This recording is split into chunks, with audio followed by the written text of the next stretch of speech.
Tommy's gonna taste the gin so that you don't have to. Let you save your money, yeah, that's what Tommy wants. Minimal dilution, cause we wanna taste the gins. But if the gins are bad, then we will throw them in the bin. Now let's hand it over to Tommy, who is gonna taste. He's gonna get all rowdy and shout up the place.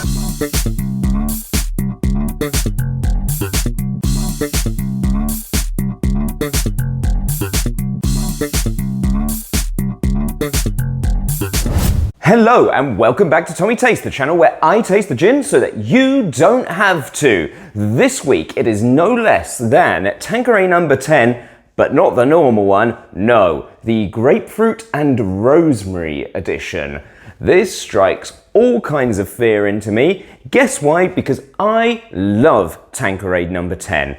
It is probably in my top 3 gins of all time. How they make a gin with such bustling complexity and intensity of flavour for around the £25 mark is beyond me. This obscurely only comes in 1 litre bottles and will set you back somewhere in the region of about £60. So does the gold cap and the gold kind of labelling really live up to that big price point when you consider that this is in the same price region as something like the Beefeater Crown Jewel, also in my top 3. I'd love to tell you everything there is to know about the Tanqueray 10 Grapefruit and Rosemary edition. However, there's very little information about this gin online. So much so that on viewing the Tanqueray website, you cannot actually find that they produce this gin. I know they produce this gin because I have it and it's widely available in a variety of countries. I think I saw it about 2 years ago. Whether it initially started as a travel exclusive or a limited edition or something like that and they're just getting rid of the stock of it, I don't know. But if they do, then they should probably be lowering their price. It's never good when artists revisit their great works. Take someone like Roger Waters, who's made Pink Floyd borderline unlistenable. This could be one of Diageo's biggest slip-ups by f***ing with the name Tanqueray number 10. One thing that I do notice about this gin is the ABV for starters. Taking away the classic 47% that Tanqueray 10 was known for and replacing it with a 45.3% volume, that doesn't make sense. Also, the label of London Dry Gin has vanished. This simply says distilled gin. So whether there's something added to this post-distillation that's dropping down that ABV, maybe we'll have to see about that. But this is not sounding good. Also, I don't understand why they would lead with the grapefruit part of Tanqueray number 10. Tanqueray number 10 had 8 original botanicals in it, one of which was kind of the first use of grapefruit in a gin, and it is fantastic. It has those oily grapefruit notes to it that really are supported very well by the other citrus, the other spice. It is a classic gin.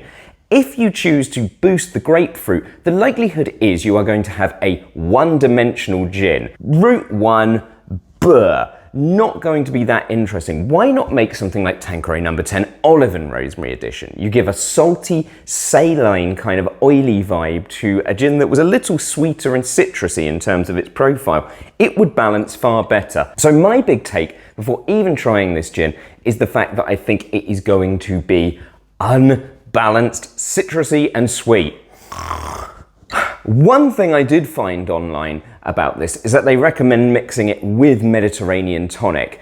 That is a bad sign. For something that you pay £60 for them to go, well, you know, it's 60 quid, but I think you might find this gin to be a little sweet and unbalanced. So why not nip down your local Tesco and pick up £2 worth of carbonated that you can throw in this to make it you think that you've bought something that's absolutely beautiful in flavour. Fuck off Tanqueray number 10. Grapefruit and Rosemary edition.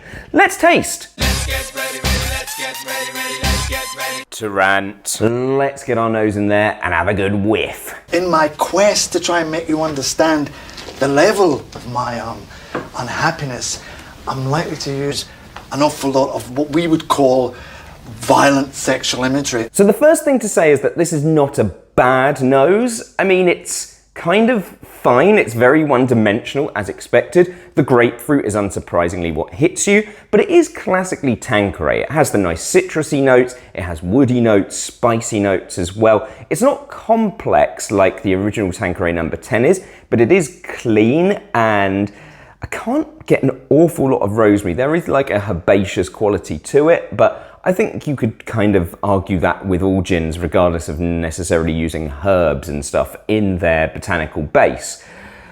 Let's taste. You remember the big breakfast. You remember how Chris Evans started that? Do you know it was a big success? Yes. And then they had that guy, Johnny Vaughan. Remember him? Everybody loved him. Fuck knows why, but they loved him. Do you know what this is here? This here is fucking series 10 of the big breakfast. Okay, we've got ourselves a citrus bomb here. It's just so route one when it comes to gin.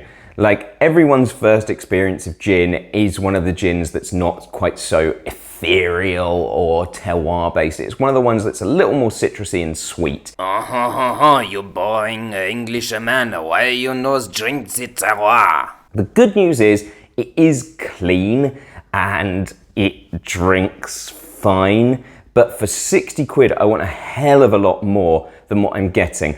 The grapefruit, where the normal Tanqueray 10 felt much more kind of fresh peel, oily, interesting dried vibe. This feels fresh cut, juicy, dare I say a little synthetic. And that goes along with my kind of theory that I think they added something post-distillation to enhance the grapefruit flavour as opposed to distilling like a different gin. Might be wrong, don't know, but this has all the classic vibes of that, and I really, really don't like it. So let's just whack a little bit of ice in there. We are in a prison drama. This is the fucking Shawshank Redemption, right? But with more tunneling through shit and no fucking redemption. Okay, I would say that this is better because it has toned down that masses of grapefruit vibe that previously I was getting. May I say, it's a little more creamy. If there's such a thing as grapefruit meringue pie, this is probably it. Not bad, but again, not what you want from a 60 quid gin. The whole thing has like a little bit of a Hendrix vibe to it, in the sense that stuff has been added post-distillation and it's all geared towards mass market, which is not necessarily bad, but it's trying to get the appeal of people that aren't necessarily into gin. And when you use the Tanqueray number 10 name, what you should really be doing is angling it towards gin drinkers, not fucking hen parties where empty bottles will be found lining the streets of cities like Bath and Newquay on Saturday nights. I mean, that's for Tanqueray Sevilla to do, but I was always cool with that on the basis that it was a money-making venture for other projects within Tanqueray. But if this is what they're putting the Sevilla money into and trying to ride that Rangpur train, then f*** off. Let's just put a splash of tonic in there, because I think we can argue that this is definitely more of a cocktail gin. I think something like pink lemonade is exactly what the girls would like on this, but you could probably make a passable gin sours or something like that as well. For 60 quid though, absolutely not. Coming across like a Nazi float at the fucking Notting Hill Carnival. It's a very passable long drink with the tonic. The sweetness of the tonic pairs quite well with the sweetness of the gin, and yeah, it's fine. And let's just talk about the shame that this gin has caused a once great distillery. I am an absolute apologist for Tanqueray, and particularly the Tanqueray number 10, which I think, like I say, is in my top 3 gins. I'm not such a huge fan of the Rangpur, and obviously this has tried to do a Rangpur thing of focusing on one flavour. With Rangpur, it's those Rangpur limes. With this, clearly it's the grapefruit. They just put rosemary in there to make it sound more sophisticated. The rosemary really does take a backseat. You just get it on the finish. Just why, Tanqueray? Why did you do this? There is so much more to number 10 than this gin lets on.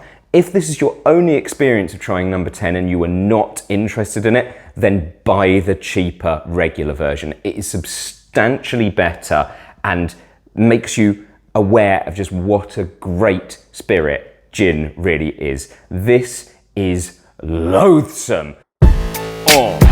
Yeah, like and subscribe, girl. Like and subscribe. What?